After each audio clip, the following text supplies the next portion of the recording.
മറ്റുള്ളവനൂടെ തലയ്ക്ക് തീ പിടിച്ചു നിൽക്കുമ്പോഴാ നിനക്ക് കല്യാണക്കാര്യം. വീട്ടിൽ അപ്പച്ചൻ വേറെ ആലോചന തുടങ്ങിയിട്ടുണ്ട്. അതാ ഞാൻ പറഞ്ഞത്. എന്റെ ഇച്ചാച്ചൻ മരിച്ചിട്ട് ദിവസങ്ങളെ ആയിട്ടുള്ളൂ. ദേ ഒരു കാര്യം ഞാൻ പറഞ്ഞേക്കാം. എന്റെ ഇച്ചാച്ചനെ കൊന്നവനെ വെട്ടിയരിഞ്ഞ് പെരുവഴി തൂളിയിട്ട് വേണ്ടി വന്നാൽ അതിനുള്ള ജീവപര്യന്ത ശിക്ഷ അനുഭവിച്ചിട്ട് എനിക്ക് അന്തോണിയായിട്ട് നിൽക്കാൻ കഴിയൂ. അത് കഴിഞ്ഞിട്ടേ ഉള്ളൂ ബാക്കി കാര്യങ്ങൾ. അതുവരെ കാത്തു നിൽക്കാമെങ്കിൽ മതി. അല്ലെങ്കിൽ കാത്തിരിക്കാം, കാത്തിരിക്കും പ്രാർത്ഥനയോടെ. നേരം നോക്കണം, നില നോക്കണം, എന്നെ നോക്കണം, നിന്നെ നോക്കണം. ഞങ്ങളുടെ നിലയ്ക്കും വിലയ്ക്കൊത്ത കാര്യമാണെങ്കിൽ ഉടനെ വിവാഹം നടത്താൻ ഞങ്ങൾ ഒരുക്കമാ. അല്ലേ മോളമ്മേ? അവള് പഠിക്കല്ലേ? ഓ, പഠിച്ചിട്ട് ഇപ്പൊ എന്നാ മലമറിക്കാനാ? പഠിപ്പ് കഴിയാനൊന്നും നോക്കണില്ല. നോക്കരുത്. പെൺകുട്ടികൾ എത്ര പഠിച്ചിട്ട് എന്നാത്തിനാ? ഇവരാരാ പാർട്ടിന്റെ വിചാരം? ഫോർവേഡ് ടീഷർട്ട് എക്സ്പോർട്ടേഷൻ കേട്ടിട്ടുണ്ടോ? അത് ഇവരുടെയാ. ഒറ്റ മോനാ, നല്ല പഠിപ്പുണ്ട്. തോമാശ്ശേരിയുടെ ചാർച്ചയിൽപ്പെട്ട കുടുംബക്കാരുമാണ്. തോമാച്ചനാണേലും അവറാച്ചനാണേലും ഞങ്ങളുമായിട്ട് യോജിച്ചു പോകുന്ന കുടുംബക്കാരായിരിക്കണം. നിമ്മിയോടൊന്ന് ചോദിക്കണ്ടായോ? അതെന്നാത്തിനാ? അങ്ങനെ ഒരു കീഴ്വഴക്കം മാമ്പള്ളി കുടുംബത്തിലില്ല. ആദ്യം അവര് വന്ന് പെണ്ണിനെ കാണട്ടെ. എനിക്ക് ഇഷ്ടപ്പെട്ട ഞാൻ ഞങ്ങൾക്ക് നടത്തും, അത്ര തന്നെ.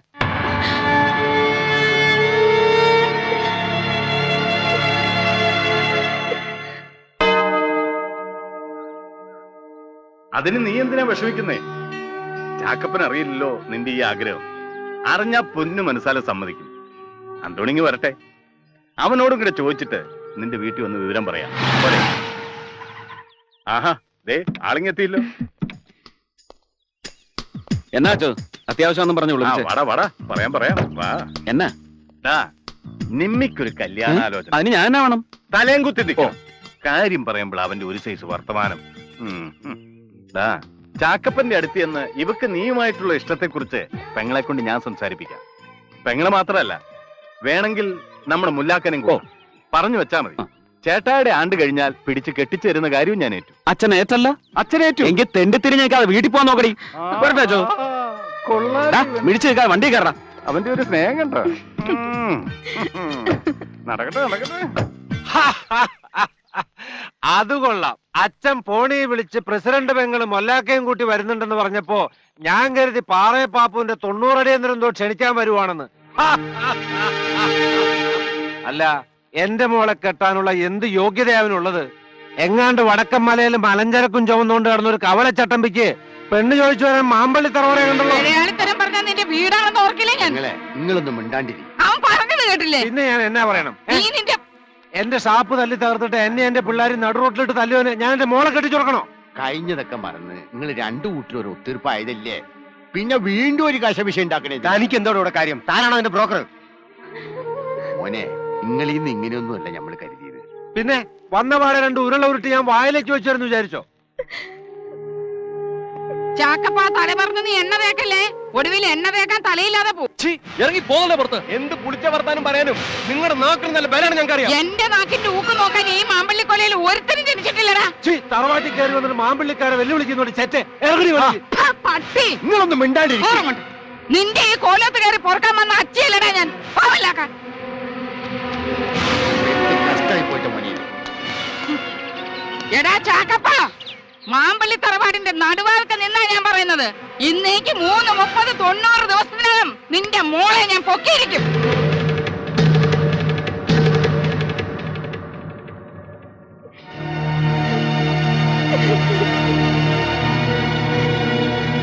The most thrilling dialogue flown from the pen of Shakespeare for Mark Antony in Antony and Cleopatra. Antony, one of the tyrants of Roman Empire, has forgotten all about himself and his duties. The triple pillar of the world transformed into a big fall. Antony is now in the magic spell of Cleopatra, the Egyptian queen. From the burning heart of Antony comes these words of fervent love. ടീച്ചറെ ആ നിമ്മിയെ ഒന്ന് വിട്ടുകിടണം. Mister, നിങ്ങൾ ആരാ? എന്താ കാര്യം? ആരാണെന്ന് കാര്യം എന്താണെന്ന് ആ കുട്ടിക്കറിയാം. ഇങ്ങോട്ട് ഇറങ്ങി പാടി. വാ, വരട്ടെ മാഡം. ഇനിയും ഇതിൽ ഏതെങ്കിലും ആവശ്യമുള്ളപ്പോ വരാം. Bye, see U.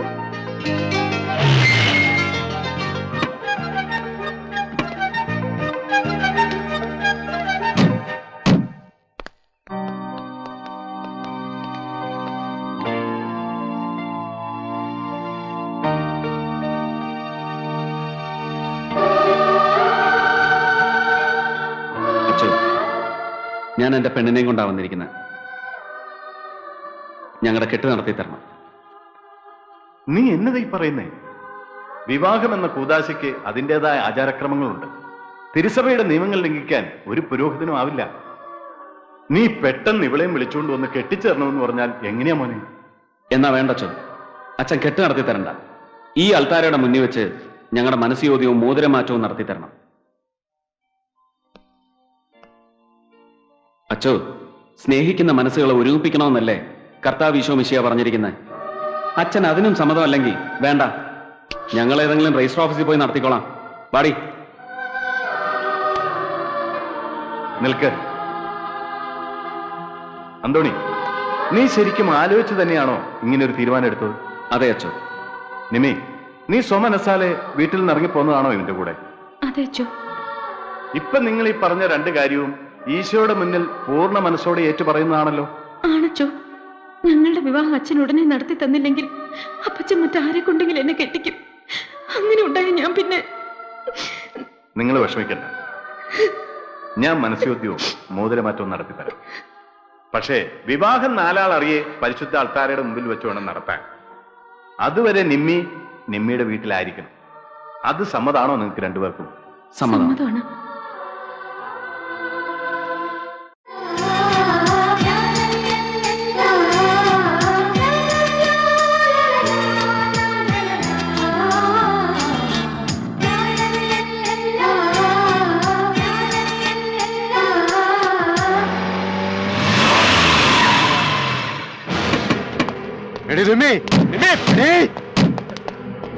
എവിടെ പോയിരിക്കും? എടി നിമ്മി, നിന്റെ അപ്പൻ മലയിൽ യോഹന്നാൻ ചത്തു. നിന്റെ അപ്പനും ചത്തു. മാറി ഇങ്ങോട്ട് മാറി. നിമ്മേ, എന്നതാടാ കാര്യം? കാര്യം എന്താണെന്ന് അവളെ കൊണ്ടൊന്ന് പറയിപ്പിക്കാം. മാറി ഇവിടെ. നീ അന്തോനോട് കൂടെ പള്ളി പോയിരുന്നോ? എന്നോടാ ചോദിച്ചത്. പറടി. എന്റെ കർത്താവേ, നീ എന്തിനാണ് അവന്റെ കൂടെ പള്ളിയിൽ പോയത്? ചോദിച്ചു കേട്ടില്ലേ? പറടി. നീ പറയാൻ എന്റെ എന്തോടിച്ചാറ്റി മനസ്സ് ചോദ്യത്തിന്.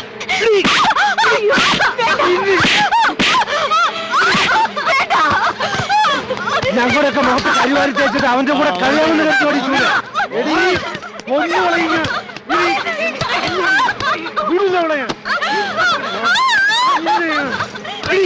ഈ പഠിച്ചു തുടങ്ങിയാൽ വെട്ടി അരിഞ്ഞു കളയും ഞാൻ. ഓടിയാത്ത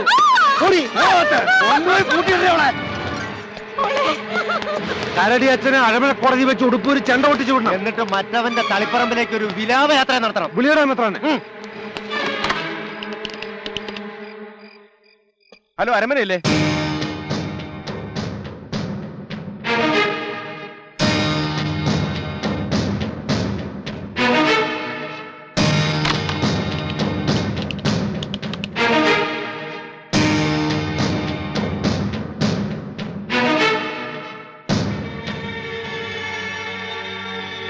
എന്താണോ പാറക്കര ഇതൊക്കെ?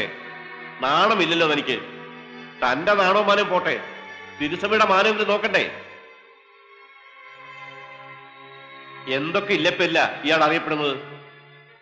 വഴിയച്ഛൻ, പോലീസ് അച്ഛൻ, ഷാപ്പച്ചൻ, വിധവകളുടെ അപ്പോസ്തോലൻ, പോരാത്തതിന് കരടിയച്ഛനെന്നും ചിലരൊക്കെ വിളിക്കും. നോക്കണ്ട, കോളേജിൽ പഠിച്ചുകൊണ്ട പെൺകുട്ടിയെ ഗുണ്ടായുസം കാണിച്ച് പിടിച്ചുകൊണ്ടുവന്ന് തിരുസഭയുടെ ചട്ടങ്ങൾക്ക് നിരക്കാത്ത വിധം മനസ്സുയോദ്യവും മോതിരം മാറ്റവും നടത്തുക. ഫാദർ ഉർമീസ് പാറക്കാരൻ, താങ്കൾ ചാക്കപ്പന്റെ മകൾ നിമ്മിയുടെയും തന്റെ വരുവൻ അന്തോണിയുടെയും മനസ്സുയോദ്യം നടത്തി മോതിരം മാറ്റിച്ചോ? ഉപപിതാവ്. ആരൊക്കെയാ സാക്ഷികൾ? കർത്താവ് ഈശോ മിശിഹായും ഞാനും. വേണ്ട, കർത്താവ് ഈശോ മിശിഹ ആവശ്യത്തിൽ കൂടുതൽ പീഡനങ്ങൾ സഹിച്ച ക്രൂശിക്കപ്പെട്ടത്. അങ്ങയുടെ മെക്കിട്ട് കയറണ്ട. സാക്ഷിക്കാരും ഇല്ലായിരുന്നു എന്നത് ശരിയല്ലേ? അതല്ലേ അച്ചോ ഞാൻ പിതാവിനോട് പറഞ്ഞത്. ആ പെൺകുട്ടിയെ ഫാദർ ഉർമീസും മരുമകനും ചേർന്ന് ബലം പ്രയോഗിച്ചാണ് ഇതെല്ലാം ചെയ്തതെന്ന് പറയുന്നത് സത്യമാണ്. തനിക്കൊന്നും പറയാനില്ലേ? ഇതിനുള്ള ശിക്ഷ എന്താണെന്ന് അറിയോ എനിക്ക്? തിരുസഭ തരുന്ന ഏത് ശിക്ഷയും സ്വീകരിക്കാൻ ഞാൻ തയ്യാറാണ്. എന്നാലേ തിരുസഭയുടെ ശിക്ഷ കഴിഞ്ഞാലും വിടില്ല ഞാൻ. എന്റെ മോളെ പീഡിപ്പിച്ചതിന് ഉർമീസ് പാറക്കാരനെയും മരുമോനെയും കോടതി കയറ്റും ഞാൻ. ഈ കരടിക്കത്തനാരെ കമ്പി എണ്ണിക്കും ഞങ്ങൾ പിതാവേ.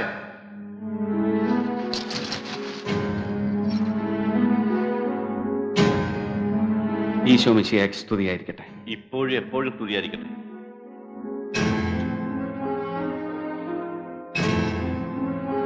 ഈ നിൽക്കുന്ന ഫാദർ ഉർമീസ് പാറേക്കാരനെ ശിക്ഷിക്കുന്നതിന് മുമ്പ് എനിക്ക് ചിലതൊക്കെ പറയാനുണ്ട്. ദയ തോന്നി തിരുമേനി എന്നെ അതിന് അനുവദിക്കണം. അന്തോണിക്ക് പറയാനുള്ളൂ പറഞ്ഞോളൂ. ഈ നിൽക്കുന്ന കരടിയെ കൂട്ടിലടക്കി വന്ന് വീമ്പടിച്ചല്ലോ. അങ്ങേരുടെ കാതെ കുരുത്തേക്കുന്ന രോമം പോലും പറിക്കുകയല്ല താനൊക്കെ. എടാ അന്തോണി, നീ മിണ്ടായിരിക്കെ. ഒന്ന് വെറുതെ ഇരിക്കച്ചോ. നിങ്ങളുടെ മോളെ ഞാൻ തള്ളിക്കൊണ്ടുപോയൊന്നുമല്ല. വിളിച്ചപ്പോ വെള്ളില കണ്ട ആട്ടുകുട്ടിയെ പോലെ ഇറങ്ങിപ്പോന്നതാ എന്റെ ഒപ്പം. ഇവൻ പറയുന്നത് പച്ച കള്ളവാച്ചോ, മനഃപൂർവ്വം പിടിച്ചിറക്കേണ്ടി പോയാ. ഉണ്ടായിട്ടാ അവിടെ. ഇതുപോലെ തക്ക സമയത്ത് പ്രതികരിക്കുന്നതുകൊണ്ടാ ഇദ്ദേഹത്തെ കരടിയച്ഛൻ എന്ന് വിളിക്കുന്നത്. മൂവാറ്റുപുഴ ആറിന്റെ കരയിൽ കന്യാസ്ത്രീകൾക്ക് ധ്യാനമന്ദിരം പണിതപ്പോ മെത്രാനച്ഛൻ അടക്കമുള്ള ശ്രേഷ്ഠന്മാർക്ക് ബെൻസയിലും ലാൻസറയിലും മലർന്നു കിടന്ന് അങ്ങോട്ടെത്താനായിട്ട് സഹപാഠിയായിരുന്ന മന്ത്രിയെ കണ്ട് കാലുപിടിച്ച് മുനിസിപ്പാലിറ്റി കെട്ടിടവും പൊളിച്ച് വഴിയുണ്ടാക്കിച്ചപ്പോ ഇദ്ദേഹം വഴിയച്ഛന് തിരുവസ്ത്ര ഊരി ഈ തോളിലേക്ക് ഇട്ട് തന്നേച്ച് ഒരു സുന്ദരി പെണ്ണിനെയും കൂട്ടി സുഖമായി ജീവിതം ആരംഭിച്ച ഒരു എക്സ് വൈദികൻ പെട്ടെന്നൊരു ദിവസം കർത്താവിൽ നിദ്ര പ്രാപിച്ചപ്പോ ജീവിതത്തിൽ ഒറ്റയ്ക്കായ ആ സുന്ദരിയെ നോക്കി നാട്ടിൽ ഒരുപാട് കുറുക്കന്മാർ വെള്ളം ഇറക്കാൻ തുടങ്ങി. സ്വന്തം വീട്ടിൽ നിന്ന് പണവും കൊണ്ടുവന്ന ആ വീടിന് അടച്ചുപൂട്ടുണ്ടാക്കി അവർക്ക് സംരക്ഷണം നൽകിയപ്പോ ഇദ്ദേഹം വിധവകളുടെ അപ്പോസ്തലനായി. തിരുസഭയുടെ മാനം പോയി പോലും. സർക്കാർ വക സിമന്റും കമ്പിയും മോഷിച്ചുകൊണ്ട് പോയ ചാക്കപ്പന്റെ ലോറിക്ക് അരമനയിലെ ഒരു പ്രധാനി എസ്കോർട്ട് പോയി. സ്ഥലവസായി വഴിതടഞ്ഞ് ഇറങ്ങണം മോനെ എന്ന് പറഞ്ഞപ്പോ കർത്താവീശോ മിശിഹായുടെ തൂങ്ങപ്പെട്ട രൂപം സ്വന്തം നെഞ്ചത്തുനിന്ന് പൊക്കിക്കാട്ടി പ്രധാന മേനിയാ താനെന്നും ഈ ചാക്കപ്പൻ മെത്രാനച്ഛന്റെ അളിയനാണെന്നൊക്കെ പറഞ്ഞപ്പോ എവിടെ പോയി തിരുമേനി തിരുസഭയുടെ മാനം? കൂടുതൽ വിദ്യുതരൊന്നും വേണ്ട. നിമ്മി സമരശാല നിന്റെ കൂടെ ഇറങ്ങി വന്നാണെന്നുള്ളത് എന്തെങ്കിലും തെളിവുണ്ടോ? ഉണ്ടല്ലോ, അത് നിമ്മി തന്നെ പറയും. പറയില്ല, എന്റെ മോള് പറയില്ല. തന്റെ മോള് പറയും. നിമ്മി,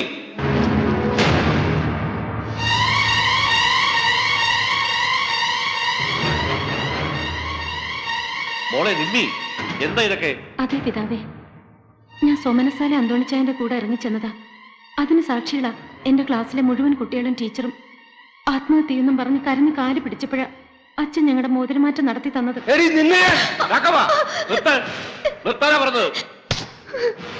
പാപ്പുവിന് പറ്റിയതുപോലെ നിന്റെ നെറ്റിക്കും ചുട്ടുകുത്തും. എന്റെ നെറ്റിക്ക് ചുട്ടികുത്താൻ നീ തോക്ക് ചൂണ്ടിയാൽ അത് പുള്ളിക്കായിരിക്കണം. നെല്ലിട അങ്ങോട്ടോ ഇങ്ങോട്ടോ മാറിയാൽ നിന്റെ ചേട്ടനെ കൊണ്ട് മാമ്പള്ളിക്കാരുടെ കുടുംബ കല്ലറ ഞാൻ തുറപ്പിക്കും. നിന്റെ അപ്പനപ്പാപ്പന്മാരുടെ നെഞ്ചത്തോട്ട് എടുത്തിട്ട് കൊടുക്കും നിന്റെ ശവം. എന്നിട്ട് ഈ കരടി അച്ഛനെ കൊണ്ട് അതിന്റെ മുകളില് ഒരു കുരിശും വരപ്പിച്ചു തരും.